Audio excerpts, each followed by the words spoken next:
Hi, everyone. Welcome to the very friendly Westwood Village Rotary Club.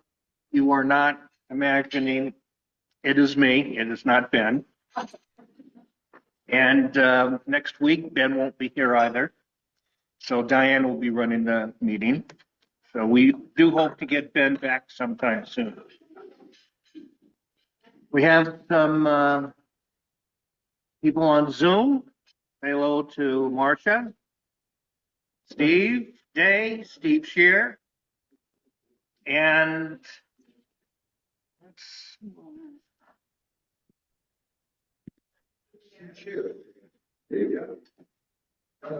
No, I think sure.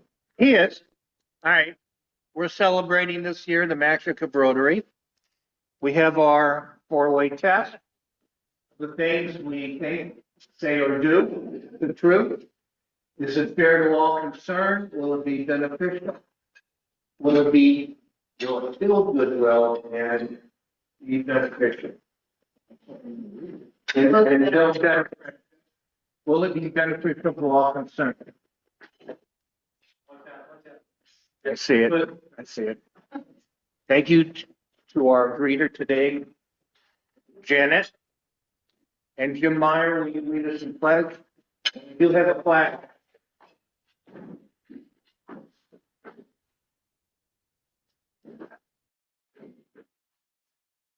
Allegiance to the flag of the United States one nation, indivisible, with freedom and justice. Thank you. Mark Rogo, I understand that you have a 10-minute thought for today.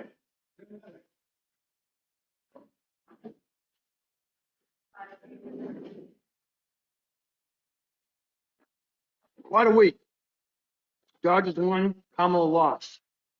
I don't know about your household, but I'm battling my household where the women in it think that we have to move to Costa Rica or Canada or something.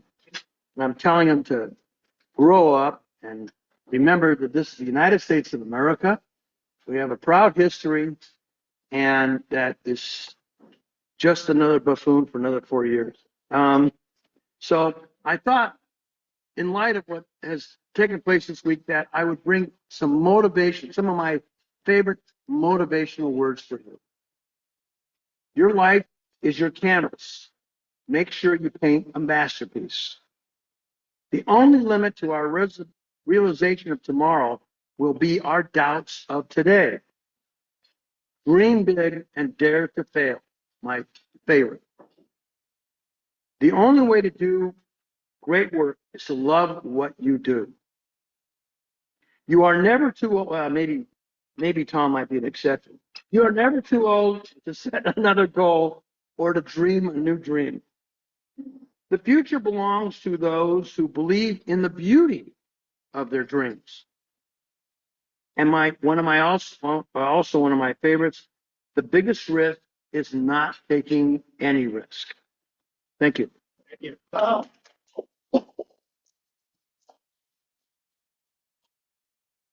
Song of the day, past President Ed Gall.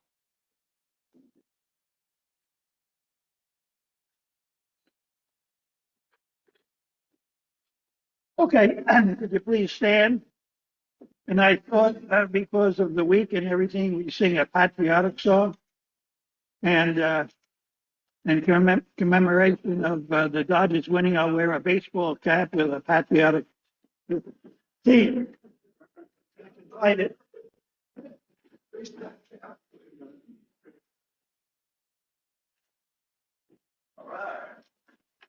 Okay, God bless America. Let's go. God bless America. Land that I love. Let desire and guide to the night with a light from above. From the mountains to the ground, to the ocean, wipe it all. God bless America, my home sweet home. God bless America, my home sweet home. Thank you, thank you, thank you.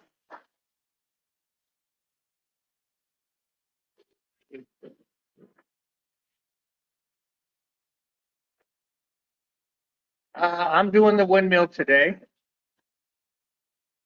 Do we have any visiting Rotarians or guest of Rotarians? And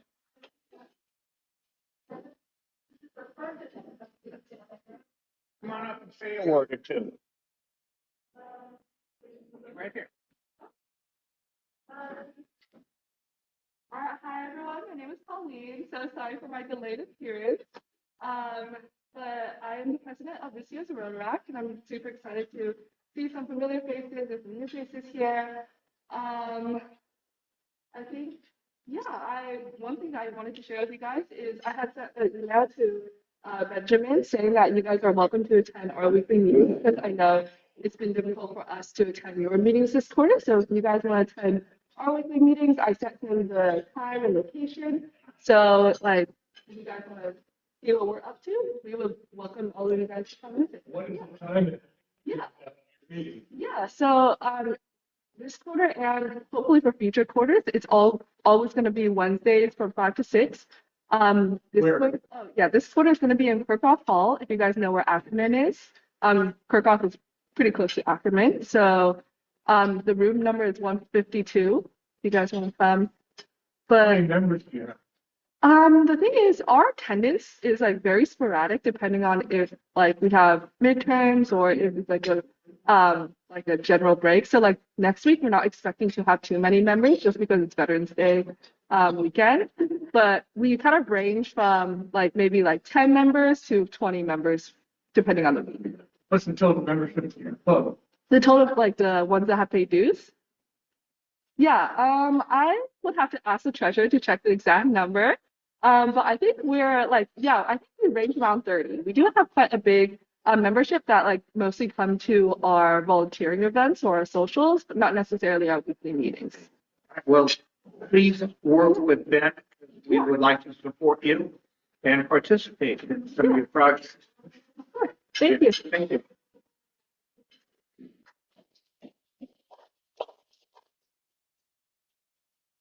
So let's talk about Saturday. A couple of days ago, this was the district gala. We had, I can't see it too clearly from my position, but I certainly cannot miss Mark Rogo's jacket. And so it was at SoFi. It was a beautiful event. Unfortunately, it was a little windy and cold there. But outside of that, it's a beautiful facility if you haven't had an opportunity to see it. So here are some of the pictures. We have some announcements on November 17th.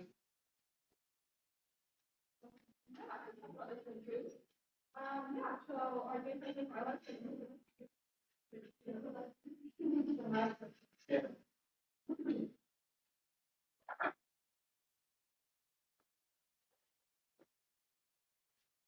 so I did have like a while ago for the November 17th.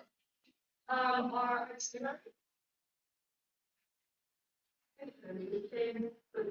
not sure if you guys are, you guys are, like, very part of that each day. I would definitely please let me know so I can forward that to you guys.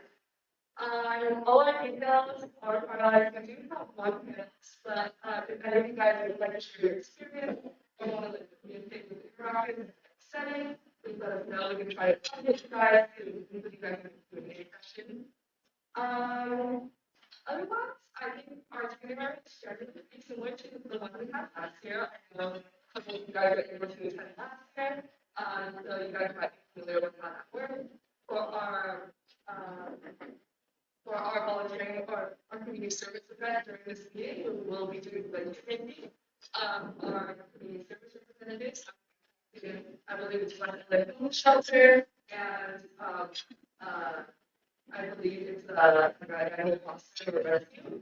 So we'll be making blankets, we're going to the homeless shelter, everyone is trapped, we'll be making blankets for the animal rescue. If you guys would like to contribute to like either blanket making or monitoring, please contact me or please email me or send email. We would love to see you guys there. There it is. Oh, yeah. So I guess that you guys have a chance to I'll send it to Diana. It's going to be on Saturday. We're going to start setup. Saturday. We're going to start setup at 30, but the event can start till 10. So Where? yeah, it's going to be in Ackerman. It's one of the Ackerman Maryland. It's one of the second floor. So it's pretty close to here, about 11.5 minutes long. And it's going to end at about 2, but you know it's going to take until 2. But the shooting is in the place that I invite the instructors in the I think in grandfather setting is going to be from around 10 to 11, and the service event is going to be from 11 to 12. Okay. All right. Thank you.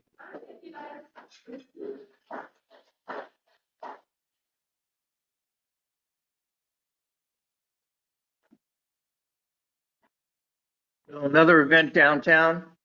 If you're interested, it's going to be Saturday, September 7th. December, December 7th. Pearl Harbor Day. Right. So, please let Ben know if you're interested. Our Christmas shopping spree will be this year on the Thursday, December 12th from 5 p.m. to 9 p.m. Who is running that this year? Okay. So please get in touch with David and let him know if you'll be participating.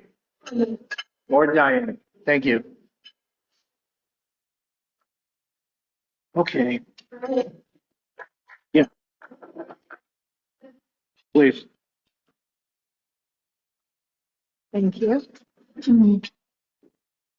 December 5th meeting is going to be in the evening at 5 p.m. here at Hillel. It's the district governor visit. It will be kind of, I think, sporty. I think we're going to go with kind of a Dodger or sports theme, but business casual, I guess, for lack of a better term. And we'd love you to bring your spouse, your neighbors, your friends. We'd like to have a big crowd. Thanks.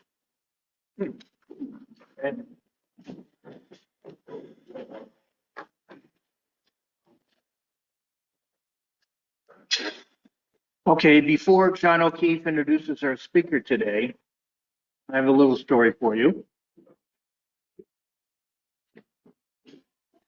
A police officer stops a random car and tells the driver, "Congratulations, you're the number 1 millionth, and you have won a prize of $10,000. Do you already know what you will do with the money, sir?" "God, yes. I will finally get my driver's license." The woman next to him tries to diffuse the situation and says, "Oh, don't you listen to him. He talks a lot of nonsense when he's been drinking." An old deaf man from the back seat shouts, "I knew we couldn't get that far with a stolen car."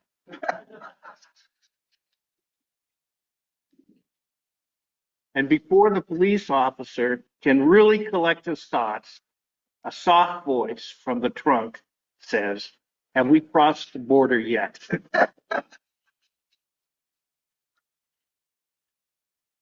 Okay, John, I think we've lost our speaker, but when he returns.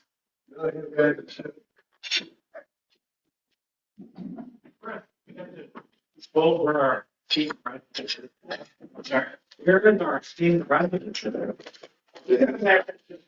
Our speaker will be back in a minute, and I've been accused of giving too long introductions, so that'll fit in pretty well for today.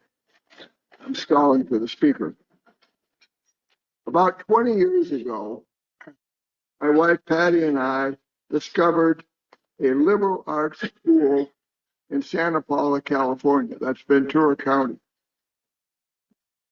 Thomas Aquinas College, which we found to be, here he is, very academically exciting because of their method of educating college-age students in the liberal arts. Liberal arts may not be a good word anymore because people don't like it. After you hear it, they're going to like it. Turning back the page a bit, a professor from the University of Chicago, my alma mater, named Mortimer Adler, who was a professor at Chicago, developed a program called The Great Books of the Western World, which resulted in 54 volumes of books published in 1952 by Encyclopedia Britannica. This is the method of education at Thomas Aquinas College, using the great books. There are two other colleges, by the way. Thomas Aquinas College is a Catholic college.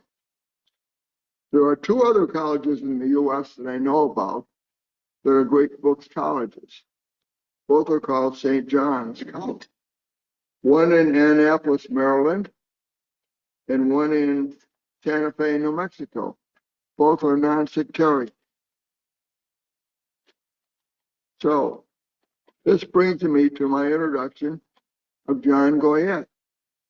He's a vice president for advancement at Thomas Aquinas College, which offers a 4-year Catholic liberal arts program focusing on the study of the great books of Western civilization. They have 2 campuses, one in California, Santa Paula, and one in New England, near Boston. John has a PhD in philosophy from the Catholic University of America, has taught for more than 20 years at the California campus of Thomas Aquinas, and has also served in various administrative capacities, including Dean of the College. So I'd like you to give a warm Westwood Village Rotary welcome to John Goyette.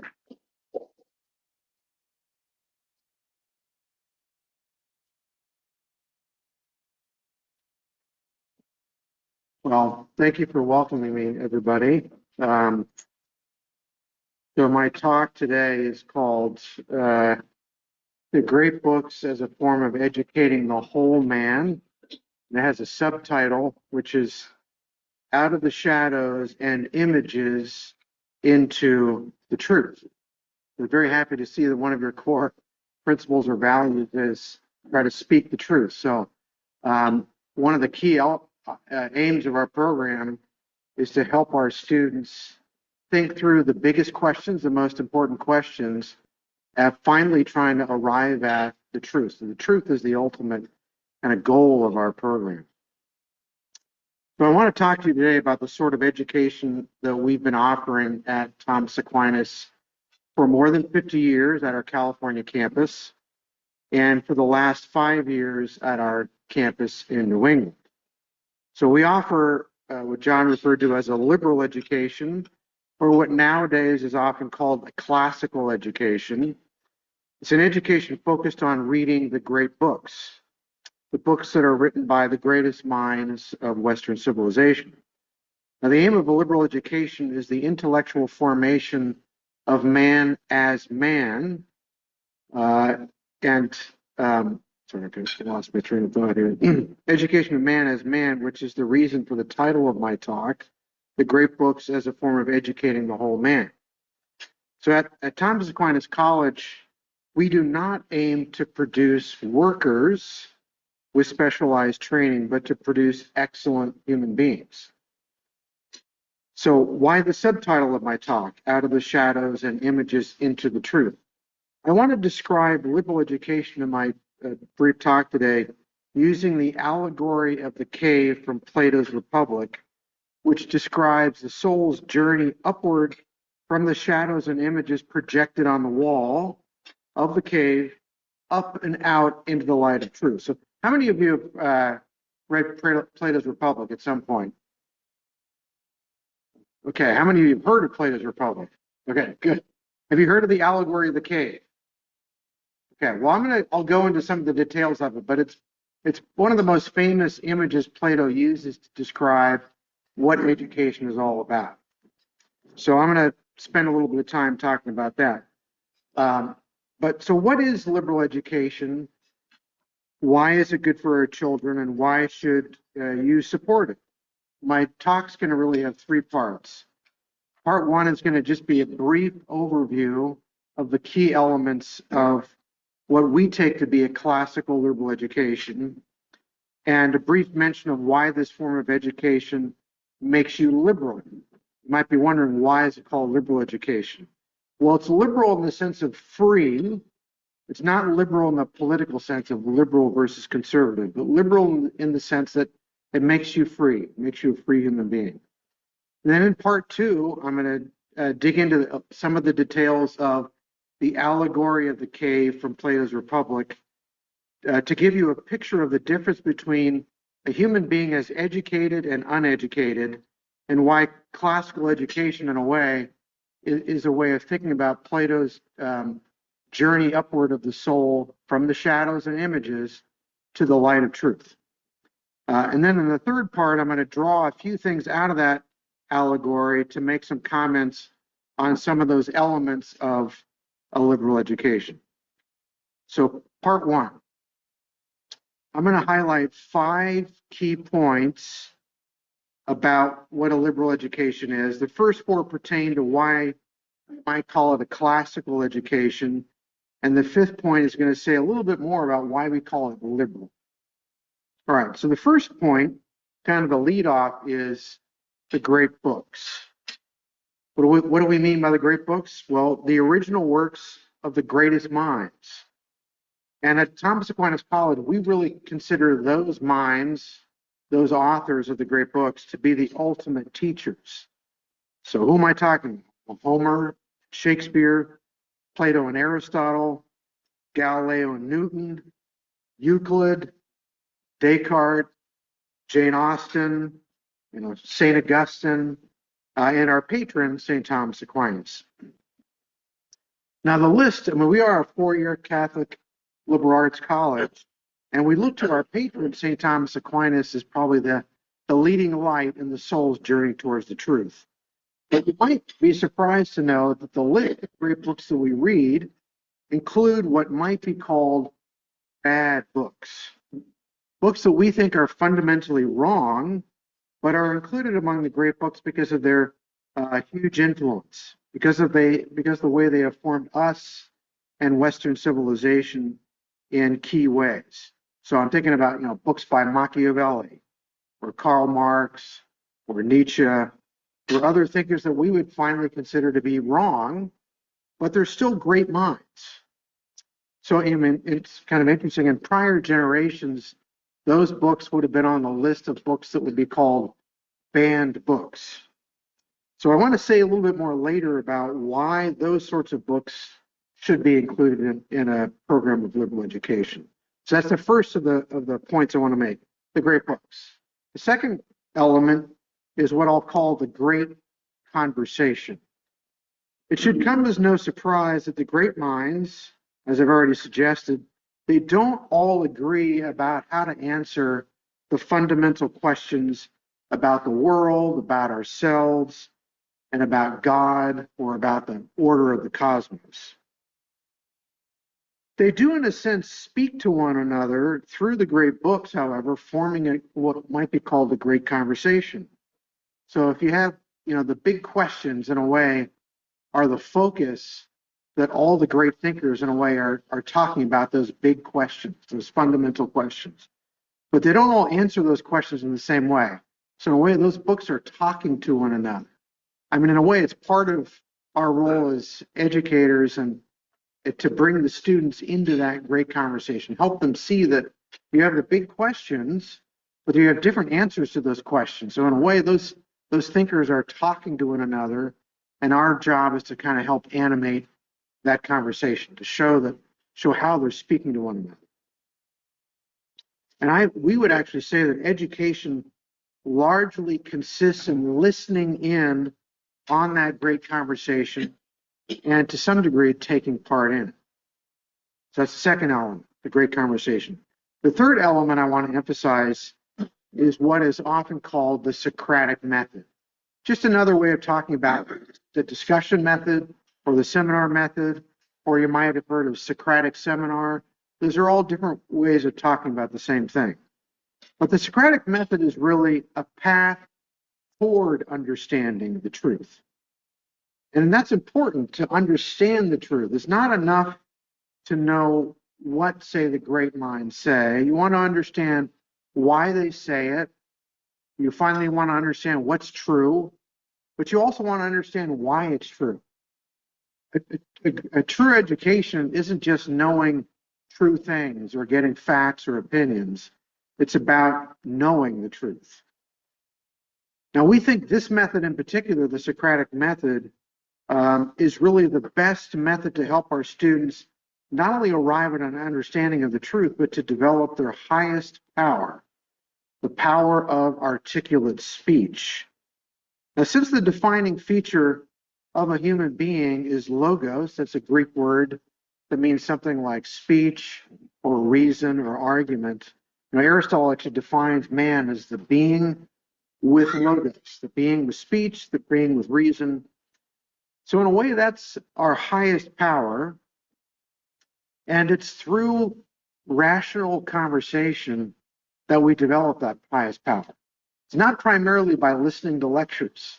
It's primarily by engaging our own powers of articulate speech in a kind of civil conversation, finally talking about the most important questions.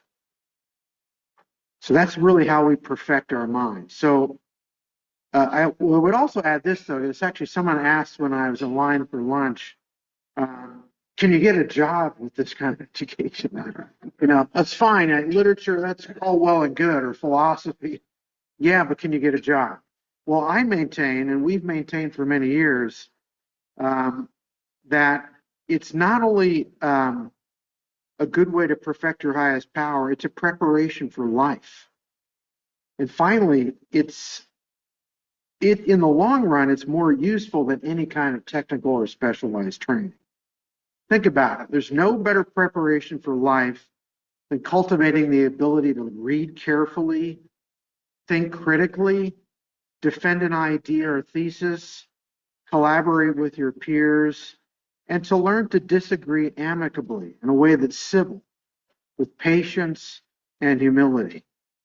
And I think I don't have to say much about that, but you probably all know that a lot of our colleges and universities have become a place where you can't engage in a discussion and disagreement in a way that's civil and amicable. It amounts to like protests or yelling, like shouting people down. That's not the way to develop the human mind, and it's not the way to finally perfect not only the powers of reasoning and thinking, but developing our social nature. I mean, of all the ways of exercising our social nature, civil discussion among friends is the highest illustration of our nature as rational and social beings. So that's the third point, the Socratic method. The fourth point is a little bit more subtle, but it has to do with what we would call the order of learning.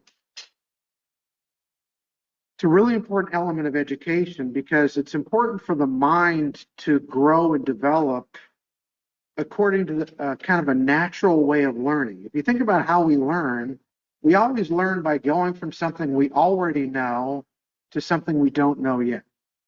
So it's important for the mind to move from those things that are better known to us and that are more accessible, to move from that to things that are more difficult to learn and understand. Just think about that. That's how the best teaching works. You have to start with where someone's at, start with where a student's at, and move them from where they're at to a deeper understanding. So if you think about that in practice, though, what that amounts to is you need to think through an entire curriculum and order it in a way that goes from what's better known to us, what's more accessible, to those things that are more complex and more difficult. So in our program, we start with the liberal arts that come first. And by the liberal arts, I mean the trivium and the quadrivium. Have you all heard of those phrases, the trivium and the quadrivium? All right, let me see a little bit about it. So the trivium is a group of three disciplines, just a Latin word. Trivium is sort of a naming the three, and then followed by the quadrivium. So the trivium consists of grammar, logic, and rhetoric. And the quadrivium consists in geometry, arithmetic, astronomy, and music. Those are kind of one of the most ancient sort of ideas of the key disciplines to start out in a university education, which, by the way, was more or less invented by the Catholic Church. But it goes back to, in a way, the ancient idea of the Academy of Plato. So I'm going to connect it in a few minutes to Plato. So if you think about the quadrivium, you've got the latter two disciplines, astronomy and music, are what are called mixed sciences because they depend upon geometry and arithmetic. But they're applying mathematics, in one case to the motion of the heavens. So geometry applied to astronomy is one science. And then you have arithmetic that's applied to music, because if you think about music theory, it analyzes music into simple whole number ratios and musical scale. So those are the liberal arts, the trivium and the quadrivium. Those things come first in an education, But those are finally ordered towards the higher parts of education, things like philosophy and theology, natural science. Those things are finally of greater worth, but you need to start with the easier things, grammar, logic, rhetoric, before you can move on to the greater things. Okay, so that's the fourth point, the order of learning. The fifth point has to do with why we call it liberal education. I've already said a little bit about this, but it's really important to see that liberal education is called liberal for two reasons. One, it's because knowledge makes you free. It frees you from ignorance, from bias, from prejudice, and from what Socrates calls the unexamined life. As a life where you just roll along, you never examine your opinions, you never kind of try to figure out what's really true, you never inspect or rigorously think about what you hold. You just kind of roll along, right? Well, that's in a way to be enslaved. If you really want to be free, you need to free yourself from ignorance and bias and from the unexamined life.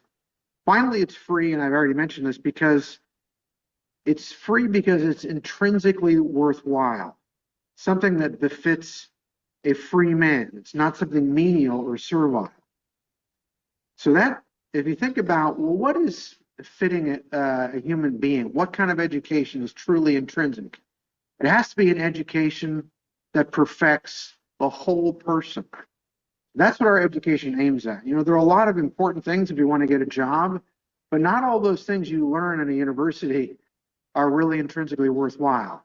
You just think about something like accounting. There probably are some accountants out there. Listen, accounting is very useful, but it's not something worth studying for its own sake. It doesn't perfect the human being as human being. Now, it's very important if you want to run a business and you want to fill out your taxes properly to have accounting. But it's not something that you pursue as something worthwhile. So that's the education. Liberal education is aiming for what is intrinsically worthwhile. All right, so that's a quick overview of the five key elements. Now I want to turn to Plato's allegory of the cave. So we're going to look at the cave, and then I'm going to go back to those elements and make a few additional comments. So, am I okay on time? Yeah. John told me I have a half hour, so I kind of aiming at the. Say all after. Okay, all right.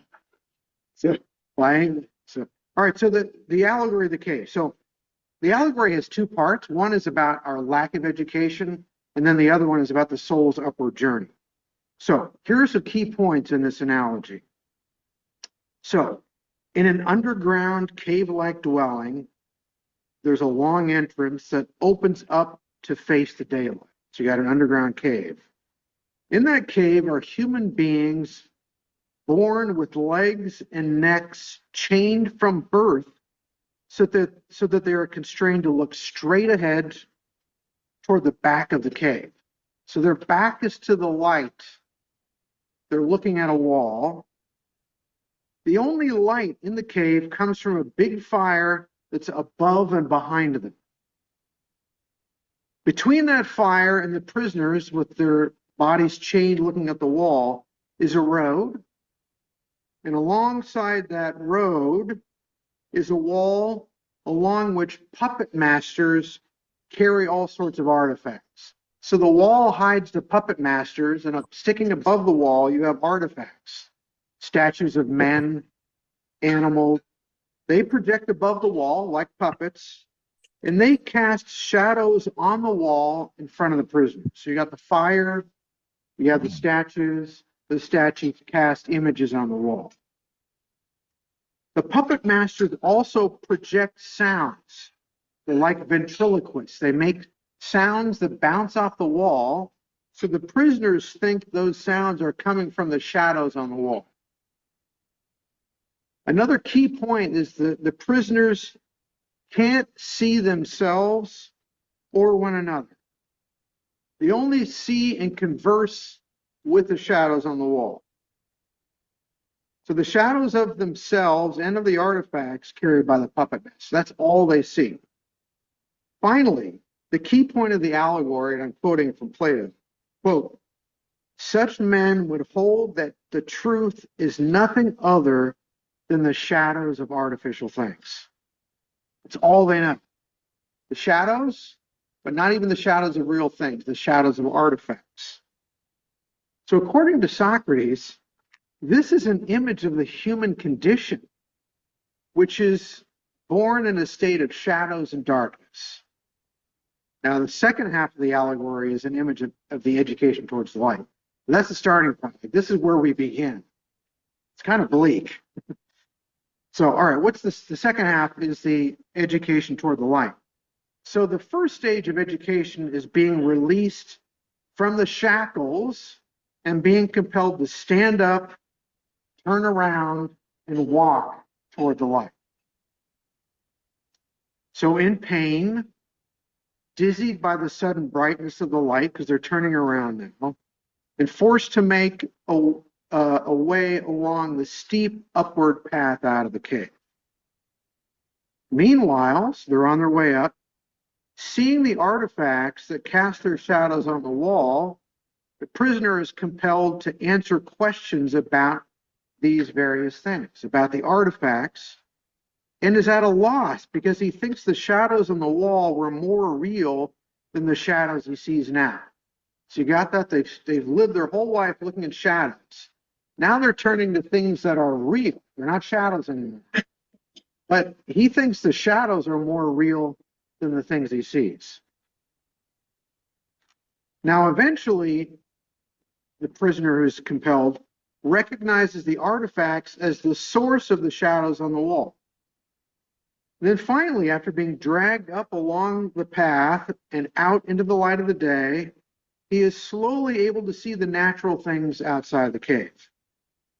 Finally, he's able to look at the sun itself and recognize the sun as the cause of the seasons of the year and the cause of all the natural things that he has seen. So that's the allegory. That's the image of the cave, the allegory of the cave. That's a pretty strange image. It presents, first of all, a dark view of the human condition and his need for education, the need to be liberated from ignorance in a life lived in a shadowland. A shadowland's not unlike the sort of ancient Greek idea of Hades, like the underworld, which is inhabited by shades. If you read Homer, you see that idea, right? But it's not only an image of the darkness of the human condition, it's also the ascent of human beings from the darkness into the light, from living in a world of shadows that are confused and distorted, and finally distorted images of artificial things, human constructs, toward the things that are more real, more natural, and more true. All right, so a few questions about this. What do the shadows on the wall represent? Because remember, this is all an allegory. What do those shadows represent? What are the statues or artifacts, and who made them? Who are the puppet masters moving the statues and projecting their voices onto the shadows? What does it mean that the prisoners cannot even see themselves and each other apart from the shadows they cast on the wall? So let me make a few suggestions. First, the statues and the statue makers. Now for Plato, he's kind of explicit about this. Plato says the statue makers are the poets or the myth makers who construct stories about the gods, about nature, about the universe, about man's place in the world, and the reasons for human strife and happiness. So the statue makers also include, for Plato, legislators, sophists, politicians who construct a view of the just and the unjust, the good and the bad, the noble and the base through laws and through speeches in the assembly and in the courts. So that's Plato, right? Poets, politicians, sophists. Sophists were people who would travel from city to city. They would claim to be wise, but they would often just teach people to be, we talk about someone being a sophist or sophistical, teach them to argue about things, but not with an eye towards the truth. They also include, the statue makers, to a lesser degree, the artists or craftsmen who make things like clothing, shoes, houses, the human things that seem to make us happy and can easily seem more real than the natural things that we usually ignore or overlook. Right? Your Tesla, your house, your clothes, all your gadgets. We have the same thing now, right? In a way, we're more in touch with those things than grass, trees, the sky, the stars, animals and plants. Now, so for each of these, the statue makers, their products are made to look like real living things, but they're not real, and they're not natural, and they're not living. I mean, they're real in the sense you can put your hands on them, and so they're more real than the shadows, but they're not the same reality as the natural things. So those things, those artificial things that are made to look like real living things, they promise a kind of wisdom or knowledge and happiness, but finally they don't deliver. And what is interesting is that according to the image, the prisoners don't get to see these things directly, that when they're born in their natural condition. They don't get to see these artificial things directly or up close, and they're unable to tell that the sounds they hear reflected are not coming from the shadows or even from the artifacts, but from the human beings moving the statues. The shadows on the wall hide the reality that what we take to be the things that are real are only artifacts. But what about the shadows on the wall? The shadows on the wall are the vague and confused ideas or impressions that are themselves mere shadows of those things constructed by the poets, the sophists, the politicians. Plato is suggesting that most of human life is lived by following the confused and unexamined ideas and opinions that claim to make us happy and to give us wisdom. We think these things are the real things, but they're not. Now, in our own time, it is relatively easy to identify the shadows on the wall. I mean, some of the people he's already mentioned, poets, politicians, you can see some of that there. But there's kind of modern versions of some of these things. So you think about the things that often inhabit much of our waking thoughts and desires. Social media posts that are selling us on a particular view of ourselves and of human flourishing. The constant and endless stream of news that is often trivial or vacuous. News that promises us to be informed or in the know. The advertisements that make us believe we need this or that product to make us happy. Listen, I'm not saying I don't fall into this too, but we all kind of fall into this, right? I know that when I have a phone, I need it for my job, but I go on a news website and they have like the infinitely scrolling wheel, like just one more story, right? Is it going to make me happy? I'm going to be in the know. There's something I'm missing. I got to keep scrolling. Plato would suggest that those things are finally not the things we need to know or think about, and they're not the things that are going to make us happy. And finally, the ideas or opinions that people mindlessly repeat so that they can show that they are in the know, that they're good or virtuous. Those aren't the things that are finally going to make us wise or happy or good. Now, in our own time, we can maybe say the puppet masters include, those who are projecting the shadows on the wall would be like the social media influencers, journalists, advertisers. I mean, lots of things that are bombarding us with a certain view of reality. What's interesting, however, is that those are not finally the true architects, right? In the allegory, those are the shadows. But behind the shadows, there are the artifacts that are being projected. So finally, you got to think about the statue makers as the more fundamental architects. They're the ones that are producing the ideas that are popularized by the puppet masters. So I don't know, in our own time, who would be the puppet masters in our own times? Well, those are the people that are producing the images, the sound bites, the slogans, the ideas that are meant to move us in some way. Now, I think Plato would say, and I would say, that they mostly are moving our imagination or our emotions. They're not really finally moving our reason. which is where education is going to come in. They're finally superficial, many of them, the shadows of time. The more fundamental ideas, however, often have more substance to them. But we're looking at shadows, and we need to trace things back to the statue makers. So one more element of the allegory is the role of the prisoners themselves as shadow makers. So like the puppet masters, we often project images of ourselves that are mere shadows. Think about the ways that we, project a version of ourselves that's not real, a kind of persona, if you will. We hide our faults. This is natural, by the way. I'm not saying we don't all do this. We hide our faults. We pretend to know things we don't know. We pretend to love things we don't really love and that aren't truly lovable. These projections are usually shallow or superficial. Now, sometimes we convince ourselves that those shadows that we project are true and real. That is, we rationalize that this version of ourselves is the true version. Now, sometimes we don't really believe them, but we pretend that we do because we're too afraid to say what we really think and feel, because we feel a kind of pressure to conform. Of course, when we make a habit of perpetuating half-truths, we start to believe them by sheer force of habit.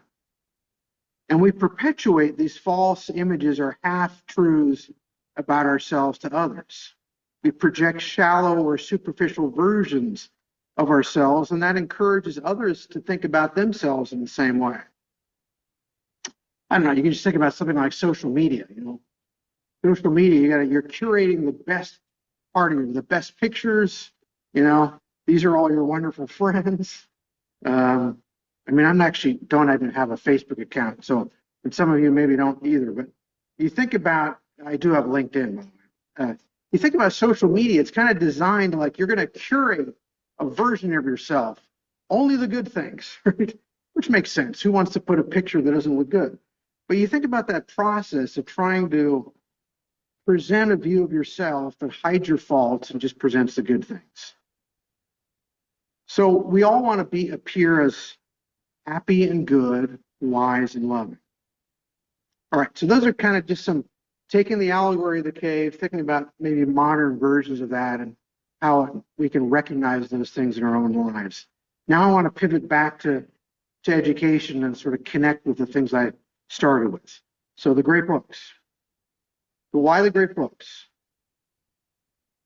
It's by reading the great books that we can begin to turn our minds away from superficial ideas and unexamined opinions about what is good, true, and beautiful, and instead seek things that are substantial and real and ultimately unchanging and eternal.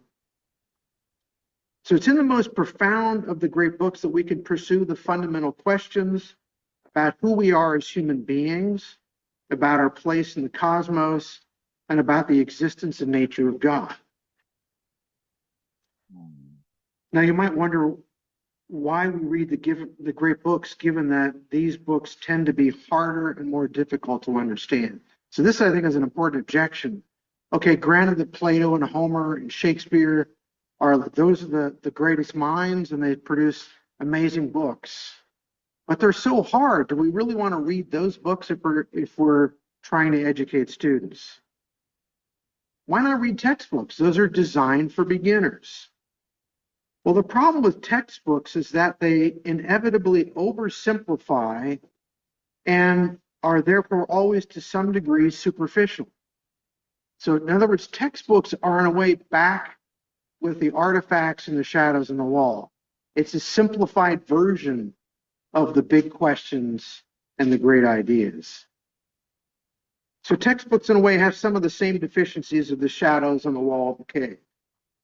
So if education means turning away from those shadows, the mind needs to engage with the ultimate questions in all their depth and richness and not settle for something that is overly simplified, if not simplistic.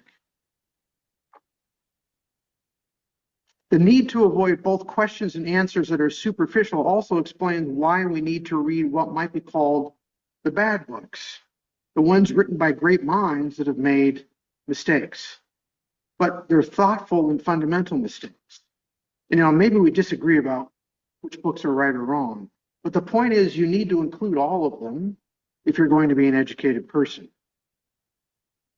So, in a way, you might say, though, the great books that are wrong are a little bit like, the statues that show up in the allegory of the cave. They're human constructs. They're not finally real or true. But those constructs, those statues, are the things that are casting the shadows in the wall. So if you want to understand the superficial ideas that populate social media or news stories, if you want to really understand those, you need to understand, where do those come from? Some of those ideas are going to come from thinkers that are wrong, but if you want to understand where we get there, you need to read those thinkers. All right, the great conversation. Since the great minds often disagree about fundamental principles, it's important to understand where the disagreement lies. Indeed, this is why I suggested that the great books form a great conversation. If you read the works of Aristotle, for example, you can see that he is thinking about and responding to Plato. And the medieval and modern thinkers are responding in some fashion to the thought of the ancient Greeks. The great books, in other words, form a kind of conversation through the centuries, through the ages. And a careful reading of the great books really means making that conversation come alive. So if you want to see and experience, finally, you need to see and experience how these thinkers talk to one another. Now, this is where that third element comes in that I called the Socratic method. As I mentioned earlier, if you want to understand not only what the great books are saying, but to understand why they say what they say, and to think about what's finally true, you need to take part in that conversation. And the allegory of the cave reminds us of this when Socrates points out that the soul is on the upward journey out of the cave. What he says is they need to be compelled to answer questions. So part of that process, if you remember, was you have to take the shackles off, make them turn around, and then start bombarding them with questions that they have to answer. So it's kind of like an interrogation almost. And if you ever read a Platonic dialogue, Socrates' version of the Socratic method can be often a little aggressive. Like he gets one person and he asks them a question, they give an answer, and then he goes after the answer. He says, well, why do you think this? And it's a little bit more like an interrogation. And if anybody gone to law school, there must be some lawyers here now. Well, law school has a version of the Socratic method that's like that. It's kind of like the movie, I think it's called The Paper Chase. I think that's the name of it. Where, your day, it's your time today where the law professor, you are the one on the spot to answer questions. That's actually what Socratic questioning is like in a Platonic dialogue. But the key point is questions. You need to answer those questions, and that's why you need to have the discussion method. That's why we employ the discussion method. A well-formed mind needs to wrestle with real questions in conversation with others. Maybe I'm going to skip over a little bit here. Maybe this is going on longer than We're rapidly running out. Okay, so let me just kind of wrap things up here. I'm going to skip over a little bit about, he has a long discussion about the order of learning and the disciplines after the allegory of the cave. Well, one of his key thoughts is you need to start with simple things. And one of the things he really emphasizes is the importance of mathematics. So for Plato, he says if you really want to succeed in educating the mind, you need to start with something very concrete like geometry. So we do that at the college. We have all our freshmen take an entire year in a mathematics course where they go through Euclid's Elements, which is the most famous work of geometry in the ancient world. And it takes about a full year to work your way through all the geometrical theorems. And we have our students demonstrate those propositions at the board. So they have to learn them and then present them to their peers. And why do we do that? Well, first of all, it gives them tremendous confidence that the mind can actually know something. I mean, I think we live in a world that's kind of ever more skeptical about being able to know anything at all. So it's important to give the mind a kind of confidence, kind of antidote, if you will, to that skepticism. Secondly, mathematics helps to form the mind to think logically. Geometrical theorems are a great way to illustrate logic. Third, if you get students at the board in front of their peers, it helps them work on another element of the trivium, which is rhetoric. So I could say a lot more about the kind of the order of the curriculum, but maybe I'll just kind of wrap up and say, so just kind of conclude here, Plato's allegory of the cave presents a kind of bleak view, if you will, of the human condition. And one might wonder whether the world is as dark as he makes it out to be. So I think it's important to put things in perspective. But if you think about just the human mind, before you really think through the big questions, we are finally in a state of ignorance and darkness. That, in a way, is the human condition. And we would maintain at Thomas Aquinas College that the best education is to pursue wisdom, try to answer those big questions by reading great books, in conversations with others, and that is what will truly make you free. And I think, finally, I would say, our sons and daughters, our grandsons or granddaughters, I think we live in a world that's to some extent becoming more hostile to what's true and good and haunted by darkness and shadows. And it's only by coming out of the cave into the light of the truth that we will become free. And I'll just end with the words from John 8:32. Then you will know the truth, and the truth will set you free. So, I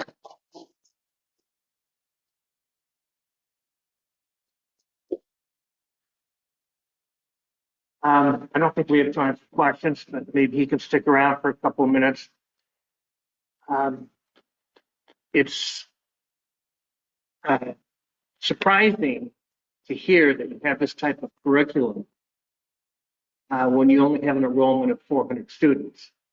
My thinking would be it would be fantastic if you had an enrollment of 40,000 students that could really spread search and the ability to find the truth, as opposed to, I think too many of us are still in that cave. Could I just briefly answer that point?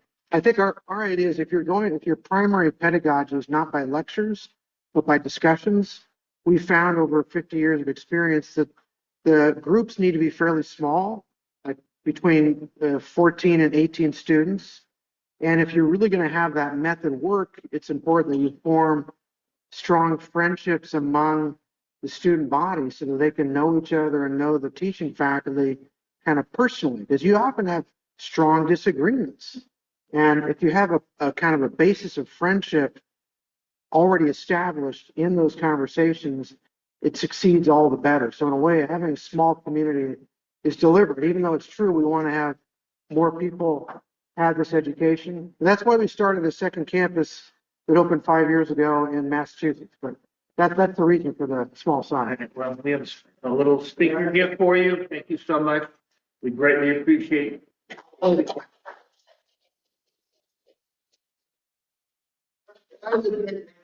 Yes. Yes. The big question, if it's a small word, it's a big question. Is where do you go when you get out of school like Thomas Aquinas in the Islamic world? Where do you go? We have a little anecdote.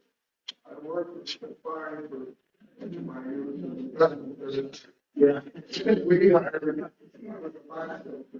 hired traders from Princeton and gave from schools. At least half of our corporate traders have their degrees in philosophy. And they're not great.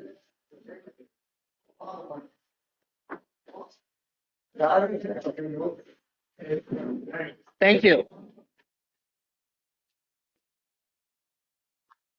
Next week, we have Dr. Jessica Spake from Carnegie. We are dismissed.